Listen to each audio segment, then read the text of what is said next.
Hi friends, వెనకటి పైన కదుతుంది. నేను మీకు కదుతుంది.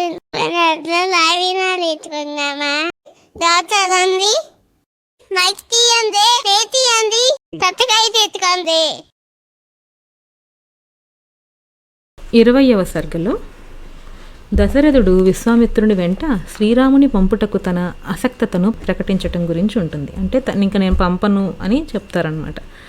దశరథ మహారాజు ఆ విశ్వామిత్రుల మాటలను విని క్షణకాలం పాటు నిశ్చేష్టుడయ్యను. తరువాత అతను సృహను పొంది మునితో ఇలా అన్నారు: రాజీవలోచనుడైన నా రాముడు 16 ఏళ్ల వయస్సు కూడా నిండనివాడు కనుక ఇట్టి చిరుతప్రాయమున ఆ క్రూర రాక్షసులతో ఇతడు యుద్ధం చేయగలడని నేను అనుకొనను. ఇదిగో ఈ అక్షౌహిణీ సేనకు నేను అధిపతిని. ఈ సైన్యముతో వచ్చి నేను ఆ నిశాచరులతో పోరాడుదును. ఈ నా భటులు శూరులు, మొక్కవోని పరాక్రమశాలురు, వివిధ అస్త్రములను ప్రయోగించుటలో నేర్పరులు, రాక్షసులతో యుద్ధము చేయగల సమర్థులు. దయచేసి శ్రీరాముని మాత్రం కోరవలదు అన్నారు. సో దశరథ మహారాజ్ చాలా బాధపడి, మీకు కావాలంటే మీ యజ్ఞాన్ని సంరక్షించడానికి నేనే వస్తాను, నా సైనికుల్ని తీసుకొని భటుల్ని తీసుకొని వస్తాను, వీళ్ళందరూ కూడా మంచి విద్యలన్నీ తెలిసిన వాళ్ళు, ఆ రాక్షసులతో వీళ్ళు యుద్ధం చేయడానికి వీళ్ళు సమర్థులు, నేనే ధనుర్బాణములను చేతబట్టి నీ యాగ సంరక్షణము చేయగలను. యుద్ధరంగమున సేనలకు నాయకత్వం వహించి నా బొందిలో ప్రాణములు ఉన్నంత వరకు కూడా ఆ రాక్షసులతో పోరు సల్పెదను. నేనే అచ్చటికి వచ్చేదను. నీ యజ్ఞవ్రత దీక్ష సురక్షితముగా నిర్విఘ్నముగా పూర్తెగినట్లు చేయుదును కనుక రాముని పంపవలసినదిగా అడుగవలదు అని అడిగారు. పాపం ఆయన ఏంటంటే రాముడు కనీసం 16 ఏళ్ల వయసు కూడా నిండనివాడు అప్పుడు ఆ టైంకి. సో అలాంటి చిరుతప్రాయం అంటే చిన్న వయసులో, ఇలాంటి చిన్న వయసులో ఉన్న రాముడు అటువంటి క్రూర రాక్షసులతో యుద్ధం చేయలేరు అని చెప్పారు.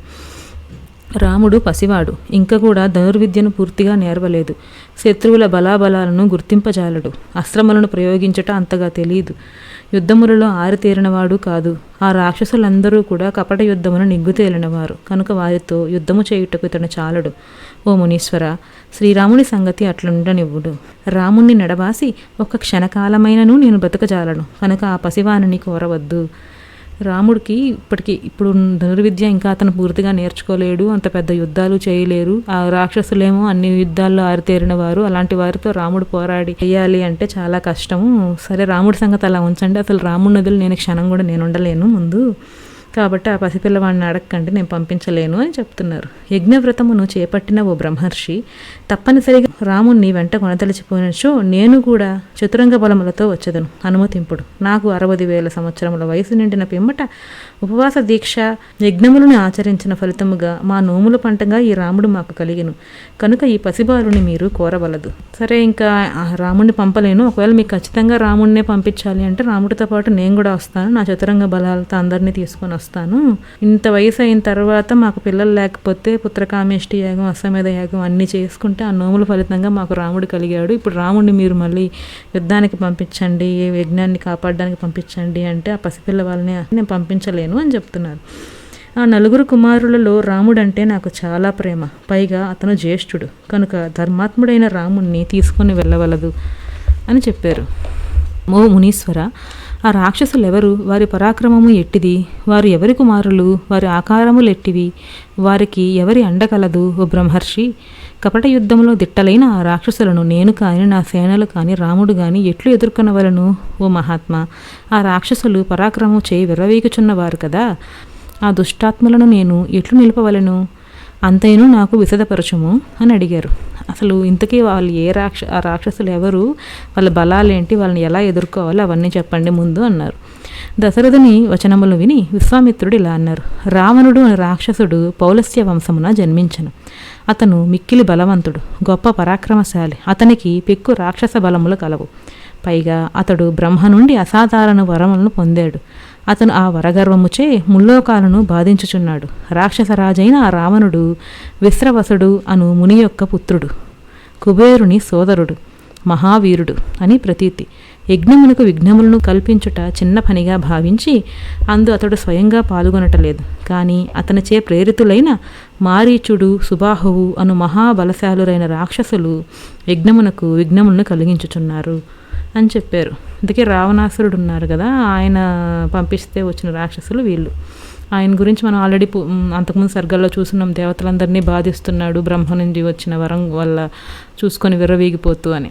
అందుకే ఈ దేవతలందరూ విష్ణుమూర్తిని అడిగారు, రాముడిగా అదే మానవ అవతారంలో జన్మించండి దశరథ మహారాజుకి అని. సో ఆ రావణాసురుడికి సంబంధించిన రాక్షసులే వీళ్ళు యజ్ఞాన్ని ఆపడానికి కోసం ఆయన చెప్పారనమాట.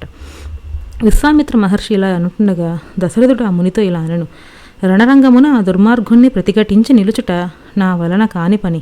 ఓ మునీశ్వర, మీ ఆజ్ఞను పాలింపలేని దురదృష్టవంతుడను నేను. నాకు గురువు దైవము మీరే కనుక పసివాడైన నా పుత్రుణ్ణి మీరే అనుగ్రహించవాలి అని చెప్పారు.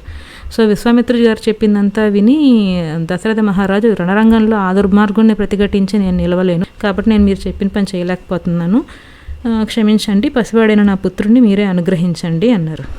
దేవతలు, దానవులు, గంధర్వులు, యక్షులు, గరుత్మంతుడు, నాగులు మొదలగు వారెవ్వరూ కూడా సంగ్రామ రంగమున రావణుణ్ణి ఎదుర్కొనలేరు.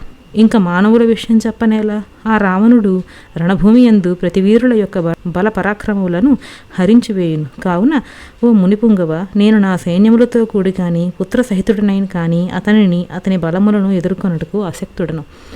ఓ బ్రహ్మర్షి, నా కుమారుడు దైవ సమానుడు, అంటే పూర్తిగా అమాయకుడు, యుద్ధ విద్యలందు ఆరితేరినవాడు కాదు, పైగా బాలుడు. కావున అతన్ని నేను పంపించలేను. యజ్ఞమునకు విఘ్నములను కలిగించుచున్న ఆ మారీచ సుబాహువులు సుందోపసుందుల కుమారులు, యుద్ధమున వారు యమునితో సమానులు. కావున నా ముద్దుల బిడ్డను మీ వెంట పంపజాలను. మారీచ సుబాహువులు మిక్కిలి పరాక్రమశాలురు, కథనరంగమున కాకల దీరినవారు.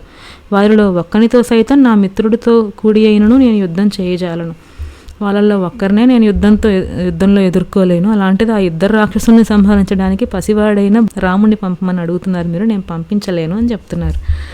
బ్రాహ్మణోత్తముడును కుశిని వంశం వాడును మహాపురుషుడు అయిన విశ్వామిత్రుడు అసంగతములైన దశరథుని మాటలకు ఆగ్రహోదగ్రుడాయను. సమిధలతో ఆజ్యాహుతులతో ప్రజ్వలిల్లిన అగ్నివలె ఆ మహర్షి మండిపడును.